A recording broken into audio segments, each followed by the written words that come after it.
They're constantly monitored by facial recognition cameras that are able to instantly put a face to a name. Now, the Chinese are also ranked, given a mark out of a possible 950 points. A score in the 700s is considered good. Around the 500 mark is not. For now, the number is a sort of bank credit rating, keeping track of everyone's spending habits. I think being ranked is a good thing. A society has to have rules. It forces us to be well-behaved. It may seem scary, but it's just like that here. We're used to it, and anyway, we don't have a choice. But in an effort to keep all of its subjects in line, Beijing is taking the system a step further. It's aggregating data gathered by banks, private companies, and the state to rate if someone's a good or bad citizen. By using the most data possible, the so-called big data, the system will play an important role in rebuilding a moral society. The state will go over every detail of a person's life with a fine-tooth comb. Their financial situation, spending habits, career, even behavior on social media. Criticizing the government online or displaying outward signs of wealth is a no-no. On the other hand, praising the party or giving blood increases your social credit. Xiao Wenwang is a model citizen. She lives in Nanjing, a testing ground for social ranking. Married with a child, she has a job in a retirement home, no debts, and she wouldn't dream of jaywalking. As a good citizen, I respect the rules of the road. If I didn't, I'd lose points on my social credit. In theory, everything can be taken into account in the social score, even the most innocuous errands like supermarket shopping. When Xiao Wenwang makes an electronic payment, her purchases tell the state a lot about her. Buying cigarettes would count against her.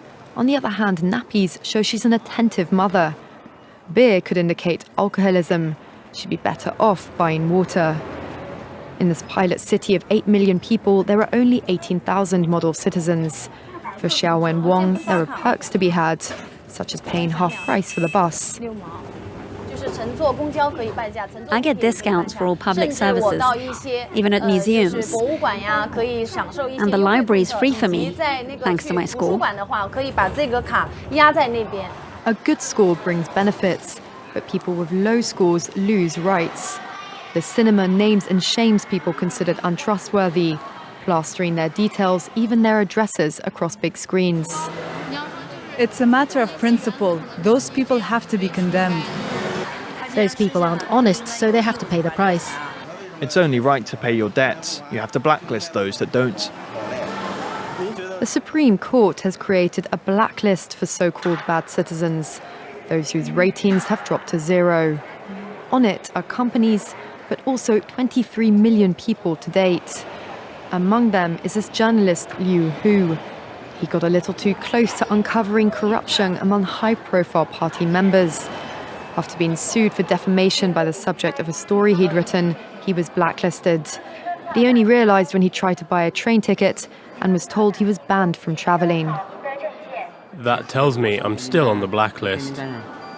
Punished because he's been branded untrustworthy by the state. Once you're blacklisted, you can no longer get a bank loan, start a business, buy an apartment, or even send your children to a private school. Liu Hu is among a tiny minority of people who have dared to criticize the system, which some are calling a digital dictatorship. I worry, because I think many people like me will be deprived of individual freedoms, and all of us will live with restrictions of one kind or another. After our meeting, Liu Hu learned that his name had been removed from the blacklist, but he still has a long way to go if he doesn't want to languish at the bottom of the social credit hierarchy. This is the plan that I have repeatedly warned about, to take the tools of oppression used to tackle the coronavirus and use them all, lockdowns, forced business closures, exclusion zones, isolation. We heard Angela Marsden earlier, businesses shut down, isolation at home, all of that.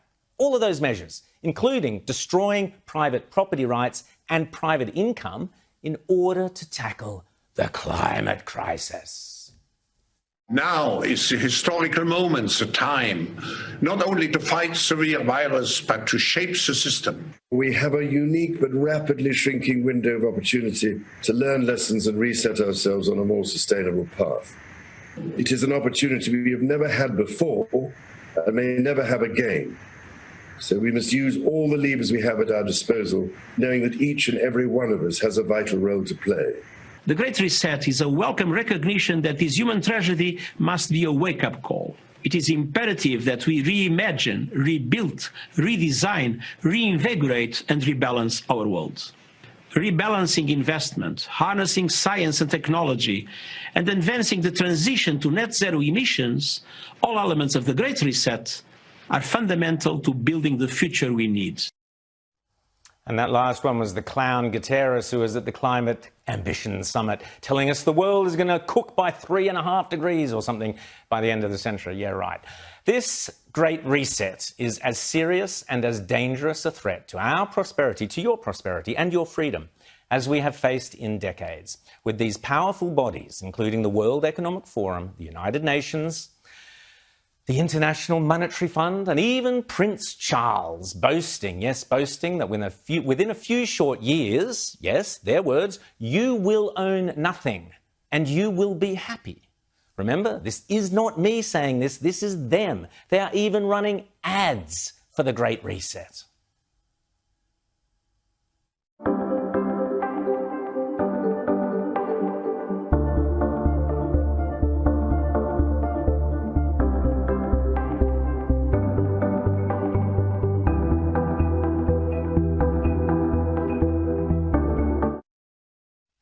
A handful of countries will dominate. I wonder which ones they might be. A terrifying coalition of big business, big tech, and left-wing totalitarians are so confident and so brazen. I mean, they just stole the US election, so I guess they're feeling pretty chuffed with themselves, that they are now promising you will own nothing and you will be happy. What they should have added is, and we, the very rich, will own everything and be even happier. Of course they will. The great tragedy here is that Prince Charles is involved in this fascist, corporatist global push and is thereby putting our entire constitutional monarchy at risk. Queen Elizabeth, please give the bloke the punt. It is critical, and I urge you to write to your MPs over the holidays to insist that no Australian public servant or member of parliament, no individual on the Australian public purse attends the World Economic Forum in Lucerne in May, which is where this obscenity is scheduled to begin. Please write to your MPs and tell them. And you think I'm just imagining this stuff? Crazy old Rowan with his conspiracy theories? Think again. This garbage is already deeply embedded into our state and federal governments. I've spoken before about the insidious phrase, build back better, which sounds like common sense, but is in fact just one of several slogans for the Great Reset. Another being the Orwellian phrase, the Fourth Industrial Revolution. Here's old Klaus again, minus the white cat on his knee, telling us all about the Fourth Industrial Revolution. The Fourth Industrial Revolution will impact our lives completely. It will not only change how we communicate, how we produce, how we consume, it will change actually us, our own identity, and of course gives life to such policies and developments like smart traffic, smart government, smart cities. What we will see is that everything will be integrated into an ecosystem driven by big data and driven particularly by close cooperation also of governments with business, civil society. And this revolution will come at a breathtaking speed. It will be like a tsunami. Like a tsunami in the Fourth Industrial Revolution, you will own nothing, but you will be happy. That is an order. It gets worse. The World Economic Forum are now blatantly saying capitalism needs a dose of Marxism. As I say, it's not like they're hiding their sinister intentions. Indeed, I was horrified when an outsider fan last week sent me this document from the Australian government. Quote, preparing for the future. Industry 4.0 test labs in Australia. a strategic initiative of the Prime Minister's Industry 4.0 Task Force. Section 1, Significance of the Fourth Industrial Revolution. Unbelievable. So, may I respectfully remind the Prime Minister there is nothing in the Great Reset that is in Australia's national interest. Australians did not vote for a dose of Marxism in our capitalism. Speaking of Marxists, on this show this year, we also brought Dan Andrews' insidious Belt and Road dealings with Communist China to national attention thanks to my exclusive interview with US Secretary of State Mike Pompeo, which led, as I predicted last week, to the passing of the government's Foreign Relations Bill. Again, congratulations to the Prime Minister and the government for that one important piece of legislation. If the Prime Minister is true to his words and only listens and answers to the quiet Australians who elected him, then he can comfortably look forward to re-election, possibly even next year. But if he is seduced by the siren voices of the virtue signalers of the international forums, of the global warming alarmists and their doomsday predictions of the greedy renewable investors within his own party, who fraudulently claim that they are saving the planet when all they are doing is enriching themselves at the expense of the poorest among us. Indeed, if he puts the interests of the elites over the basic everyday interests of the average Aussie, it will not end well. But I am an optimist, and I believe Mr. Morrison understands that Australia rejects the reset. It's at the end what the fourth industrial revolution will lead to is a fusion of our physical, our digital, and our biological identities. No, mate, not in Australia it won't. Rack off, Klaus. The world is a different place today.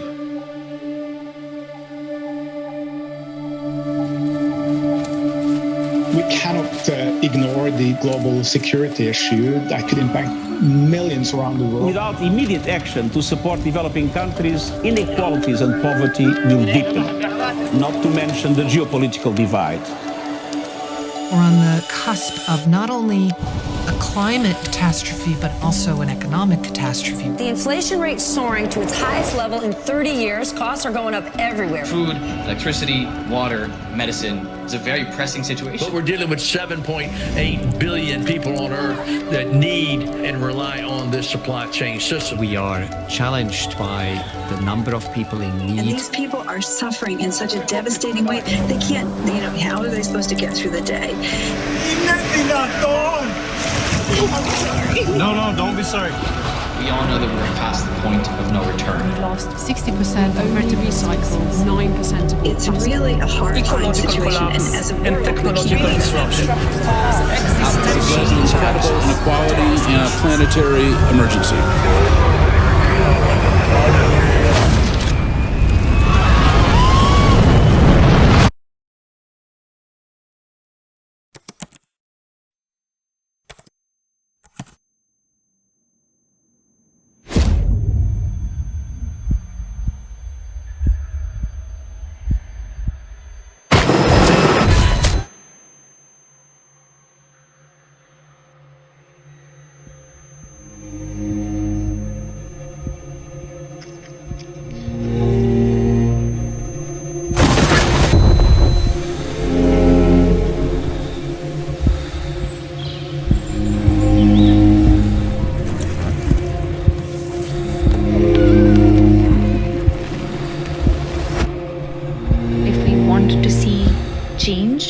We've got to work together. We have seen incredible generosity and outpouring of support. Please let this not be temporary. Our role in this world is to make a difference, particularly those of us who are the privileged of this earth. We have to make sure that the economy actually works for the people. You need to have trade that allows for clean technologies that will help to save the planet. We should focus on the skilling, reskilling, upskilling. It takes very little power to break a fragile balance. The true power lies in putting the pieces back together again. We all have to do it together. It's within our means. Say bye, Grandma. There is no place to hide. All of us leaders need to step forward and have a stand in this. And we have to remember that. My name is... This is a moment in time that will never come again. Let's do it. Right now and for the future.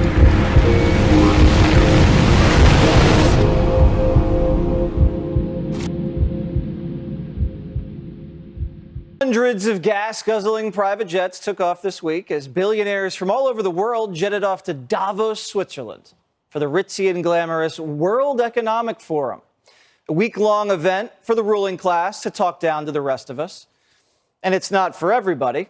It's an invite-only event. And once you do get in, they divide you by class.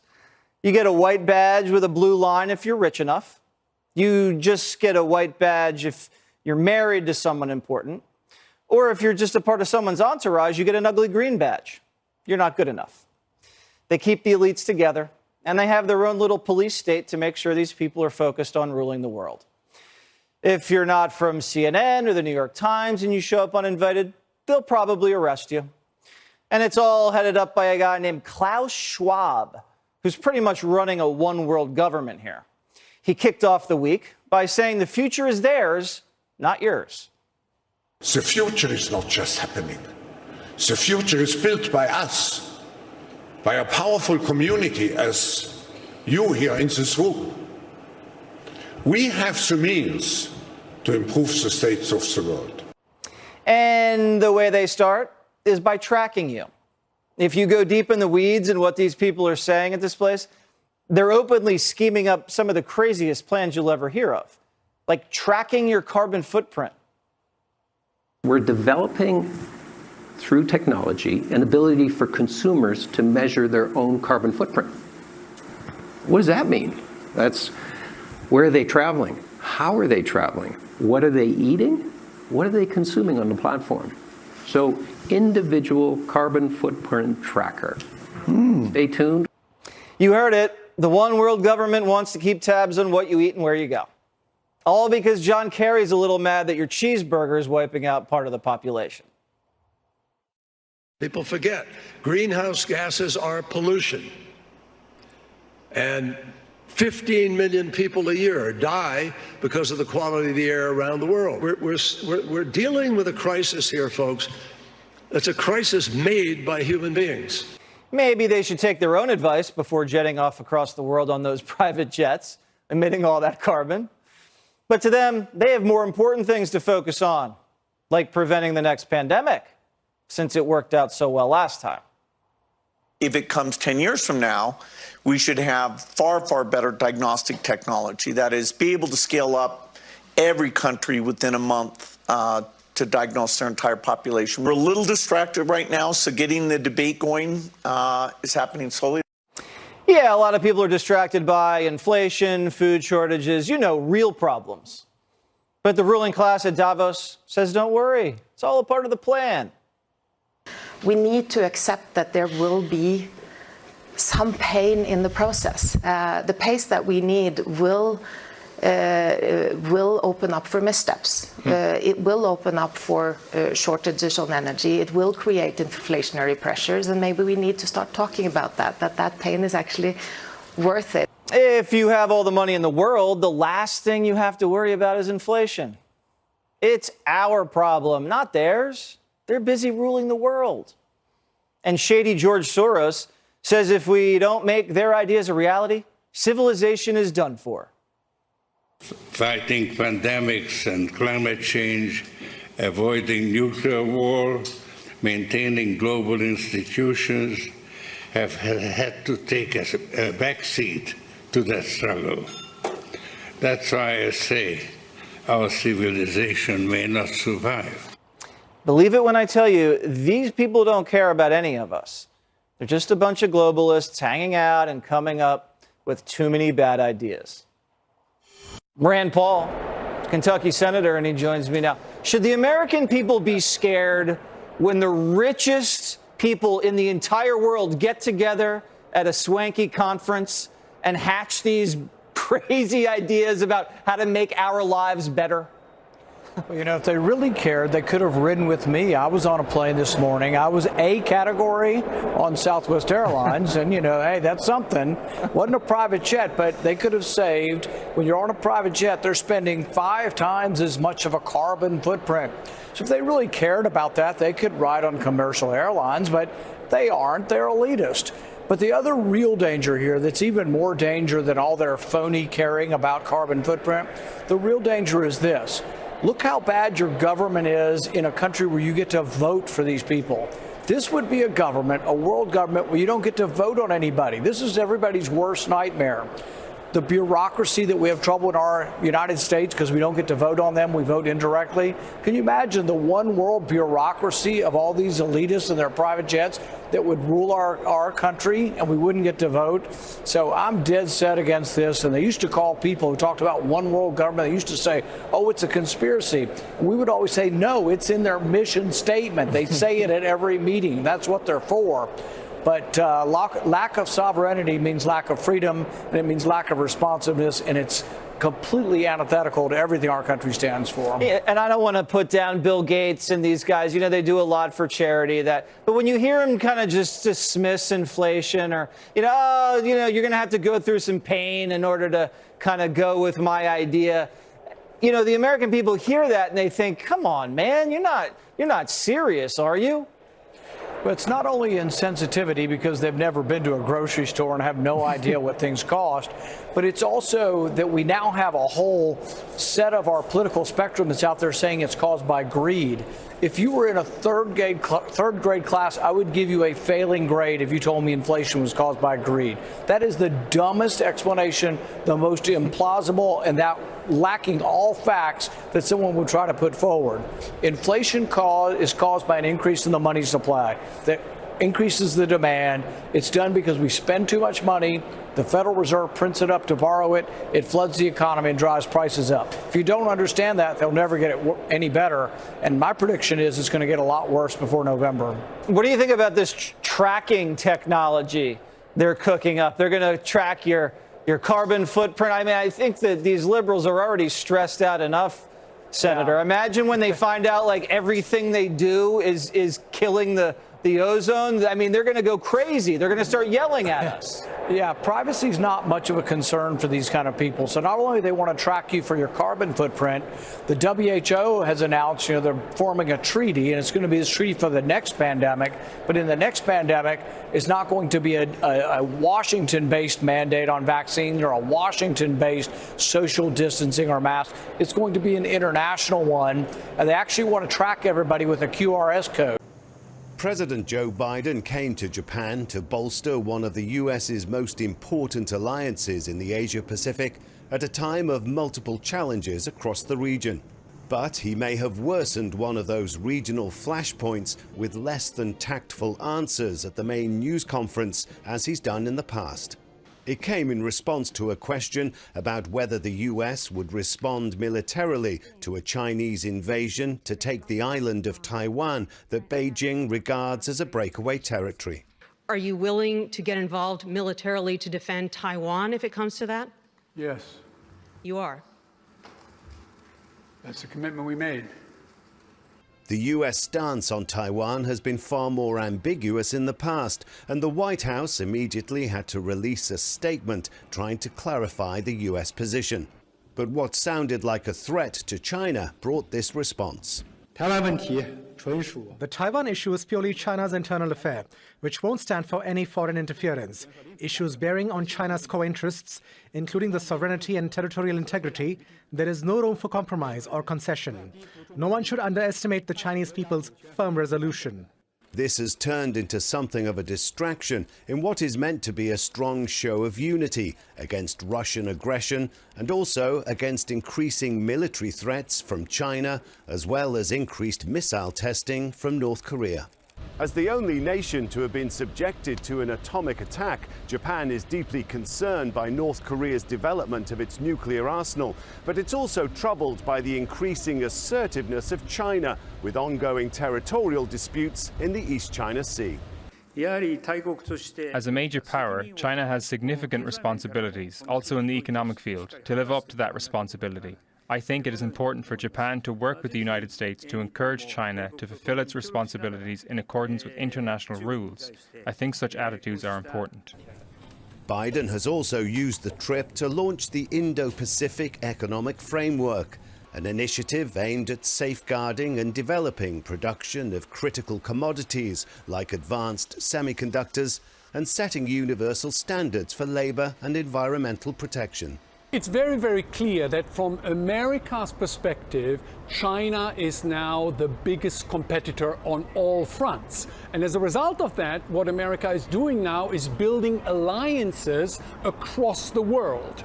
This visit will culminate in a summit meeting of the leaders of the so-called Quad Security Alliance, led by the US and seen as a further attempt to constrain China militarily in the region. Rob McBride, Al Jazeera, Tokyo.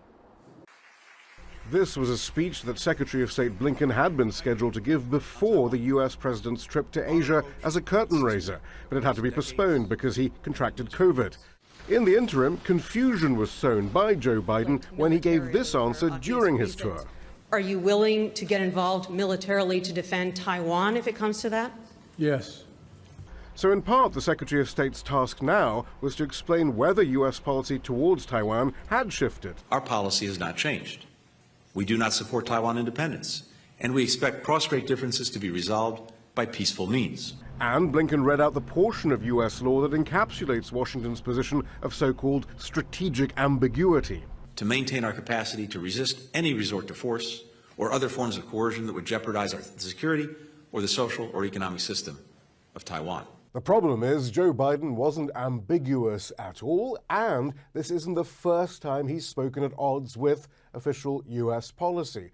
So the question does remain, has policy changed quietly behind the scenes, or is this just a matter of a president giving his personal views off the cuff? The rest of Blinken's speech presented a stark geopolitical framework of China versus the international order. Blinken insisted the US does not want a new Cold War of opposing regional blocs. Yet, at the same time, he touted the new alliances the US was making in opposition to China. This is not about forcing countries to choose. It's about giving them a choice. The speech is likely to be viewed skeptically in Beijing. The speech will be seen in Beijing as hypocritical and revealing that the Biden administration is taking a Cold War mentality to deal with the problem, in spite of Antony Blinken saying exactly the opposite. China is clearly a threat to the international order as governed by the rules set by the United States and its Western allies. But it's not yet clear if non-aligned countries feel this geopolitical change is necessarily a bad thing. Shia Bertansi, Al Jazeera, Washington. We'll now take a look at the effect Russia's invasion of Ukraine is having on other countries around the world. This hour will focus on China with our regional correspondent, Oliver Ferry. Hi, Oliver. Beijing has announced it's going to boost China's defense budget by over 7% this year. How steep is that rise compared to other years, and is that linked in any way to the situation in Ukraine? Well, it's very much of a part with rises in military expenditure, particularly over the last 10 years since Xi Jinping came into office. He has taken on very much a hands-on approach to boosting China's military prowess. It is a slightly bigger rise than previous ones, and it is notable as well because China's GDP target for growth was not met last year. So it is there is a boost being given there, just along with the budget in general. It's tempting to read into whether it is in response to Ukraine itself, but it was probably coming all along, particularly with China being very wary over American influence in the South China Sea and the region in general. And it has also had quite a number of skirmishes and tensions with India in recent years too. So this probably was in the offing before the Ukraine war. Oliver, what do the Chinese think about the Russian invasion of Ukraine? Is this all being heavily followed there? Well, the Chinese government is treading a very fine line. It has not called, indeed, Russia's military operation an invasion, and it has called for restraint, and it has even been asked to intervene for talks between the two countries. It does not really want to be seen to support the war, but neither does it want to upset its ally, Russia. Officially, the Chinese state media within the country is very much taking a pro-Russia line,